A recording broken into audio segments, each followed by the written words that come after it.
Even امام شافعی نے کہتے ہیں کہ شقوت وقی سوء حفظی، میں نے اپنے استاد وکیع سے کہا میری میموری تھوڑی کمزور ہو رہی ہے، تو انہوں نے کیا کہا؟ انہوں نے کہا بادام کھاؤ، انہوں نے کہا کہ ایکسرسائز کرو، یہ نہیں.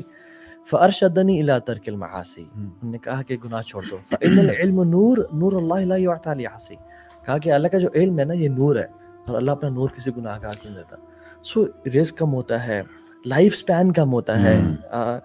فائنل معیشت ضن کا تو آیا نا، معیشت مینز لائف اینڈ رزق ایز ویل. معیشت مینز تو یہ ٹائٹ اسپیسیفکلی اس کا تعلق جو اکانومی آپ کی اس سے معیشت سے ہے. تو جو شخص اللہ سے دین سے دور ہوگا اس پہ اچھا ہاں یہ بات ہے کفار پھر ایسے کیوں نہیں ہے؟ ہم دیکھتے ہیں کفار کی تو لگژریس لائف سٹائل، ان کا تو اکانومی بوسٹ کر رہی ہے، اسکائی اسکیپرز بن رہے ہیں، بلڈنگز بنتی جا رہی ہیں، انہوں کیوں نہیں ہے؟ یہ بات دھیان لیں کہ اللہ تعالیٰ کا معاملہ مسلمانوں کے ساتھ اور کفار کے ساتھ ڈفرینٹ ہے. ان کے لیے تو وہی جنت ہے نا، کفار کے لیے وہی جنت ہے، اور کفار کے لیے ہے ذرنی والمکذبین، ان کو چھوڑ دیں، ان کو مہلت دیں. ذرنی ومن خلقت وحیدا، ان کو اب جانے دیں. تمہارے ساتھ معاملہ کیا ہے؟ وَلَنُذِيقَنَّهُم مِّنَ الْعَذَابِ الْأَدْنَىٰ دُونَ الْعَذَابِ الْأَكْبَرِ لَعَلَّهُمْ يَرْجِعُونَ. ہم تمہیں پکڑتے ہیں تاکہ تم بڑے عذاب سے بچ جاؤ. عذاب کی صورت یہ ہے نا جو پاکستان کی نیشن پہ لعلہم یرجعون، تاکہ تم پلٹ کے آ جاؤ. اللہ تعالیٰ کہتے ہیں اس پہ رحم ہے. If we try to do analysis تو کون سا گناہ ہے یار جو آج ایز پاکستانی نیشن ہم نہیں کر رہے؟ ٹھیک ہے، جیسے آپ نے کہا نا یہ پروپیگیشن بھی ہے، اور پھر یہ ہومو سیکسولز کا بھی ہے سارا، مطلب کہاں کہاں اللہ تعالیٰ کو. اور سب سے بنیادی جو گناہ دو میرے ذہن میں فوراً آتے ہیں، ایک جھوٹ اور ایک انجسٹس. آپ نے انجسٹس کی بات کی نا، جس معاشرے میں انجسٹس پھیل جاتا ہے نا، آئی تھنک کہ وہ اللہ کی پکڑ میں معاشرہ بہت سخت شکنجے میں اللہ تعالیٰ کے آ جاتا ہے. جس گناہ نے پچھلی قوموں کو تباہ کیا نا، جی مطلب ایک گناہ نے پوری قوم کا ملیمیٹ کر دیا، وہ تمام گناہ کولیکٹیولی جی ہماری امت میں پائے جاتے ہیں. ایگزیکٹلی وہ اللہ کے نبی کی دعا ہے جس نے ہمیں بچا کے رکھا ہوا ہے کہ ان کو تباہ برباد نہ کر دینا اور سور خنزیر نہ بنا دینا. ہمیں یعنی گیز ہیں، لیزبینز ہیں، ٹھیک ہے، ہوموسیکشولیٹی ہے، ہم ناپ تول میں کمی کرتے ہیں، ٹھیک ہے، زنا عام موجود ہے، اللہ اور اس کے رسول کی نافرمانی کر رہے ہیں. ایک بڑی پروفاؤنڈ حدیث میں اللہ کے نبی نے نا 4 لوگوں کو چیز بتایا اور کہا کہ میں تمہارے لیے عافیت کا سوال کرتا ہوں، اور کہا کہ جب تم اللہ اور اس کے رسول سے وعدہ کیا ہوا کو توڑو گے نا، پھر اللہ تمہارے پہ ایسے عذاب مسلط کرے گا. یعنی ان میں سے کفار کا وہ بھی ہے، اور یہ پیٹرول وغیرہ سب کچھ ہے، تو تم کہیں نہیں رہو گے. اور وہ اللہ سے کیا ہوا وعدہ کیا ہے؟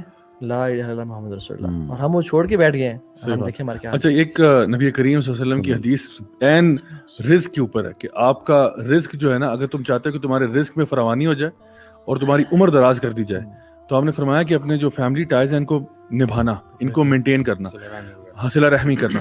اب آپ دیکھیں ہمارے یہاں پہ گھر گھر کی کہانی آپ کو ملتی ہے کہ پہلے ایک زمانے میں ہمارا فیملی سسٹم اسٹرانگ ہوتا تھا، ابھی اس لیول کا اسٹرانگ نہیں ہے. ایسے واقعات بھی آتے ہیں، اللہ معاف کرے، جہاں پہ ایک بیٹا جو ہے وہ اپنی ماں کو مار رہا ہے، یا اپنے باپ کے ساتھ بدتمیزی کر رہا ہے، یا ان کو اولڈ ایج ہوم میں پھینک کے آ گیا اور ان کا بالکل خیال نہیں کرتا، ریگارڈ نہیں کرتا، یا بہن بھائیوں کے بیچ میں جھگڑے ہوئے ہیں، وراثت کے مسئلوں کے اوپر جھگڑے ہوئے ہیں، آپ کے فار ایگزامپل پپو کے ساتھ مسئلہ ہوا ہے، ماموں کے ساتھ ہوا ہے، چچا کے ساتھ ہوا ہے، 2 سگے بھائی جو ہیں وہ because of some kind of marriage proposal that didn't work out, وہ چاہتا تھا کہ جی اس کی بیٹی کی شادی اس کے بیٹے سے ہو جائے، وہ نہیں ہوا تو بات چھوڑ دی، قطع تعلقی ہو گئی. یہ سارا کچھ ہو رہا ہے ہمارے معاشرے میں، اور ہمیں کہتے ہیں نا ناک پہ مکھی بھی نہیں بیٹھتی کہ جی ہمیں کوئی تکلیف ہوئی ہے اس کے اوپر. ہم کہتے ہیں بھائی صحیح ہے، جو کچھ ہو رہا ہے ہی ڈیزروڈ اٹ، اور ہم نے تعلق کاٹے میں. پھر ہم یہ ایکسپیکٹ کرتے ہیں کہ رزق میں بھی فروانی ہو جائے ہمارے، اور ساتھ ساتھ جو ہے نا منع سلوا نازل ہو آسمانوں سے اور ہماری عمریں لمبی ہو جائیں، تو کیسے ہوں.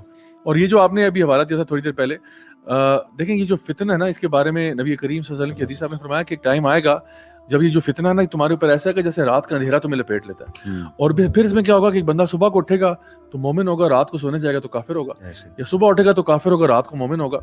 اور ایک انسان جو ہے نا چھوٹے سے اماؤنٹ کے پیچھے اپنا دین بیچ ڈالے گا. آپ دیکھیں کہ کیا آج ایسا نہیں ہو رہا؟ یعنی صحابہ کے لیے کتنی عجیب بات ہوگی کہ یہ کیسے ہو سکتا ہے یار کہ بندہ صبح اٹھے وہ مومن ہو اور رات کو سونے جائے وہ کافر ہو. یہ کیسے ہو سکتا ہے یار؟ اس طرح کا بندہ دیکھا ہی نہیں ہم لوگوں نے. یعنی ایون منافقین اس ٹائم پہ یہ بات کلیم نہیں کرتے تھے. منافقین بھی جو ہے نا وہ عشاء کی نماز پڑھتے ہوئے نظر آتے تھے، مسجدوں میں موجود ہوتے تھے، فجر میں بھی نظر آتے تھے، پہلی صف میں ہوتے تھے. پوائنٹ از کہ وہ کھلم کھلا کوئی بھی کچھ نہیں کرتا تھا. یہاں بتایا جا رہا ہے کہ ایک بندہ صبح کو اٹھتا ہے وہ مومن ہوتا ہے، صبح اٹھتا ہے جی نماز پڑھی فجر کی اور دن شروع کیا، رات کو سونے جاتا ہے تو انتہائی کو فوش کام، ایسا کام کرتا ہے جس میں بالکل وہ اسلام کے دائرے سے خارج ہو جاتا ہے، اور وہ سو جاتا ہے سکون کے ساتھ کہ جی میں نے کلمہ پڑھا ہوا ہے، میں تو مسلمان گھرانے میں. اور ہمارے یہاں اتنے زیادہ اب دیکھیں کہ because of social media also you find کہ ہم لوگ اکثر اس کو کرٹیسائز کر چکے ہیں. ٹک ٹاک کے اوپر جو کچھ کانٹینٹ آ رہا ہے، جو کوئی مواد اس پہ کریٹ ہو رہا ہے، اس کے بعد ہم دیکھتے ہیں ہماری یوتھ جو ہے اس کتنے پرابلمس کے اندر ملوث ہوئی ہوئی ہے. کتنا آسان کر دیا گیا ہے گناہ کرنا. یعنی how easy it has become to commit sins and how difficult it has become to stay on the right path.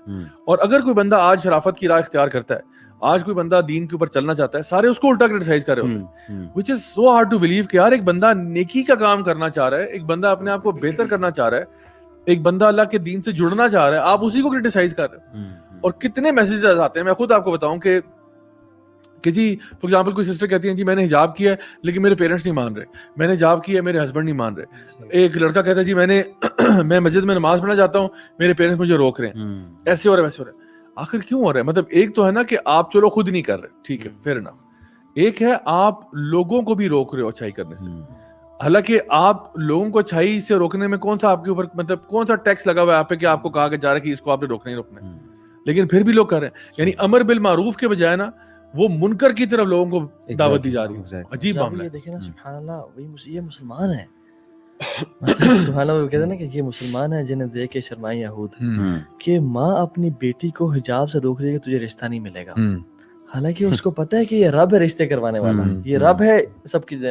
باپ اپنے بیٹے کو داڑھی سے روک رہا ہے اور مسجد سے روک رہا ہے کہ اگر اس کا یہ مولوی ہو گیا تو دنیا نہیں پائے گا. ان کو نا دنیا جاتے ہوئے نظر آ رہی ہوتی ہے, حالانکہ اٹس دی ایگزیکٹ اپوزٹ, کہ اگر تم اللہ کی اطاعت کرو گے, رسول کی اطاعت کرو گے, تو تمہیں دنیا تمہارے قدموں میں بچھا دی جائے گی. ہمارا بلیف سسٹم ہی ٹھیک نہیں ہے. بالکل ٹھیک, ہماری تو ذہنوں کی فلسفی نا, ہمارا رب نا ہم پیسے کو بنا لیا ہے. پیسہ ہمیں جہاں جاتے ہوئے نظر آئے نا, حالانکہ وہ ہو بے شک مطلب دین کے مطابق وہ آئے گا یہاں پہ, لیکن سنس وہ ایفرٹ اس سے نظر نہیں آ رہی, ایمان ہی کمزوری ہے نا. کیا حدیث میں آتا ہے کہ یا ابن آدم تفرغ لعبادتی املأ صدرک غنى واسد فقرک, تو اپنے آپ کو تھوڑا فارغ کر اپنی بات کے لیے, تجھے میں نے 24 گھنٹے دیے تو 24 منٹ نکال لیں, تیرے میں دل کو غنی کر دوں گا اور تیری فقیری کو دور لے جاؤں گا تجھ سے. یعنی ماں باپ بھی چاہتے ہیں نا فقیر بیٹا نہ رہے ہمارا, دور کر دوں گا فقیری کو. وَإِلَّا تَفْعَلْ مَلَأْتُ يَدَيْكَ شُغْلًا وَلَا مَسَدُّ فَقْرًا, میں تیرے ہاتھوں کو کاموں سے بھر دوں گا, تو بزی کر دوں گا, لیکن فقیری کو دور نہیں لے جاؤں گا. اور جیسے میں بات کی جائے کہ جو فتنے آ رہے ہیں نا, اللہ اکبر, مطلب ایک سے بڑا ایک فتنہ. مجھے حدیث بات ہے نا کہ تُعْرَضُ الْفِتْنَ الْقُلُوبُ كَالْحَصِيرِ عُودًا عُودًا, کہ لوگوں پہ فتنے دلوں پہ, یعنی لوگوں کے دلوں پہ اس طرح سے فتنے آئیں گے جیسے كَالْحَصِيرِ عُودًا عُودًا, جیسے straw mat ہوتا ہے نا woven upside down. تو وہ دیکھیں ہم سبحان اللہ ایک کے اوپر دوسرا ہوتا ہے. ہم دیکھتے ہیں کہ ایک فتنہ ختم ہوتا ہے تو دوسرے کی بھرمار شروع ہو جاتی ہے. اور LGBTQ ہے تو جینڈر رائٹس کی بات ہو رہی ہے, اور جینڈر کرائسس کا لوگ شکار ہے کہ میں مرد ہوں یا عورت ہوں. یہ ہمارے باپ دادا نے کبھی نہیں سنے تھے. تو یہ ٹائم ایسا آ رہا ہے, ایون ابھی جو میٹاورس ٹائپ کی جو چیزیں آ رہی ہیں جو کہ لائف اتنی ورچوئل کی طرف لے جائیں گی کہ ہم امیجن نہیں کر سکتے.